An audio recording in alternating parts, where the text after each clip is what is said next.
Cap breakers are the most important thing in NBA 2K26 for maximizing your player's potential. It's a very complex subject and I'm going to try and explain the cap breaker interface as well as which attributes to invest your cap breakers into to maximize your player's potential. And if I succeed in doing so, please let me know by leaving a like on the video and subscribing to the channel.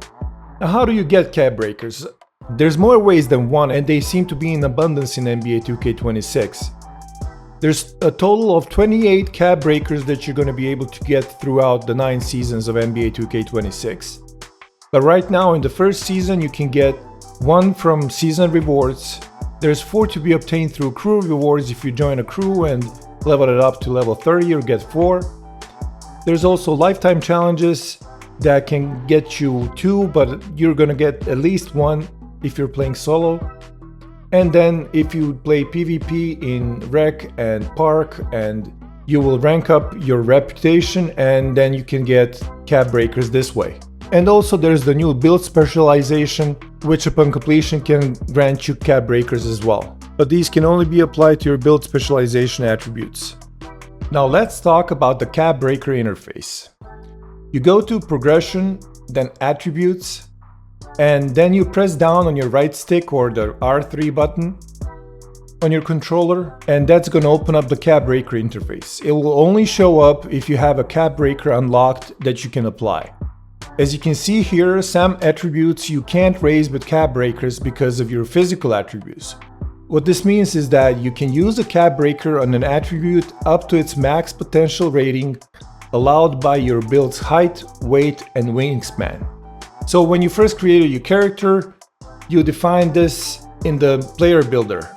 My 7'1", 248-pound setter with a 7'6" wingspan will never be able to have 3-point shooting higher than 80, even with cap breakers. So that's the first limitation. As you can see here, some attributes can only be raised by 1 point at a time, while others provide larger bonuses like 12 for ball handling in my case. So attributes closer to the absolute maximum value can be upgraded by just 1 point. But attributes that give more points per cap breaker are probably the ones you won't be using at all, so what's the point of investing into them? So that's the decision you're going to be making.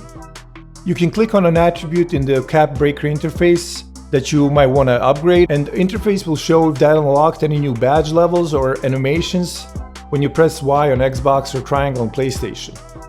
Here you can see my box out beast badge will become legend if I put 2 points into offensive rebounding, and you can also see that if I invest my cap breakers here, I'll unlock 4 badges to bronze and silver.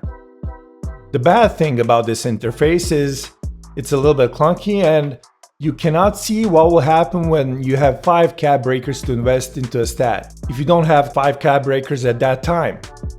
I know for a fact that if I get my standing dunk to 95, I'll get my Hall of Fame rise up, but that is not clear in this interface. You would have to go all the way out of my career and into creating a new build and looking at badge requirements in that interface to figure out exactly how many attribute points you need to get with cap breakers for the next level of a badge. For my standing dunk, you can see that it's 95 this way. Alright, now that I've covered the interface, I want to talk about what to invest your cap breakers into, which is why you're here. The whole thing about cap breakers is that they allow you to unlock your favorite badges to Hall of Fame or Legend, because you can do this with a very few of them when you first created your player build. So my first recommendation is to invest cap breakers into attributes that will unlock your favorite badges next level. Important though, I have additional information for you to think about, and I'll discuss this in just a bit. In my case, I wanted to be Rebound God, and I invest into Offensive Rebound to 98, which unlocks Legend Box Out Beast. So I think your goal should be to invest your first cap breakers into attributes that will unlock Hall of Fame or Legend badges that are the most useful to you and your playstyle. So that's Lightning Launch, or Set Shot Specialist, or something like that. Now for the important information that I mentioned. Badges level can be upgraded with Max +1 and Max +2 badge perks. One of these badge perks is related to your build specialization. So when you do your build specialization and unlock it, you're gonna unlock max +1 and max +2, but only for the badges that are related to your build specialization. You'll also unlock cap breakers that you can only apply to your build specialization attributes. In my case, this means that I can apply these cap breakers only to rebounding stats. What this means is that I made a mistake applying regular cap breakers to my rebounding stats. I should have waited for my build specialization cap breakers and applied those to my rebounding stats. The cap breaker interface even warns you about this. Are you sure you want to spend your cap breakers on the attribute that unlocks badges you can boost with your build specialization? So, that's the important information you gotta keep in mind when deciding into which attribute you're gonna invest your cap breakers into. Because your goal is to get as many Legend and Hall of Fame badges. You do this by using max +1 and max +2 badge perks and investing cap breakers into your player. You want to strategize and get the most badges upgraded with these mechanics. So make a decision which badges you'll upgrade with your max 1 and max +2.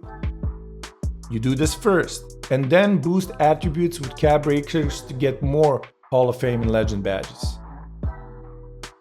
And you take into account which build specialization you have, how many cap breakers you're going to get from there, and what are you going to apply those specialized cap breakers to. The pure boost of higher attribute might not outweigh the power of badges. So for example, my 98 offensive rebounding might not be as effective as a Legend box out beast. Legend Lightning Launch, for example, boosts your speed with ball by 14% compared to 9% you get with Hall of Fame badge. Same goes for Set Shot Specialist. So decide for yourself what you'll go for and stick to it. And that's it. That's all the advice I have about cap breakers and which attributes to invest into.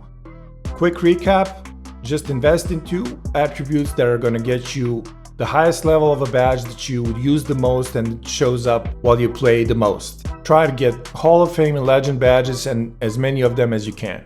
And always remember that your build specialization cap breakers and max +1 and max +2 badge perks can only be applied to the stats and badges of that build specialization. Investing cap breakers in NBA 2K26 is a complex subject and defines your final player build in combination with badge perks and initial choices that you made when you made your player. It's really hard to make this a simple subject matter, and I hope I managed to at least explain some of the things related to it. If you think I did, please leave a like, subscribe to the channel, and if you have additional questions, please let me know in the comments and I'll try to help. This is the Noob signing out.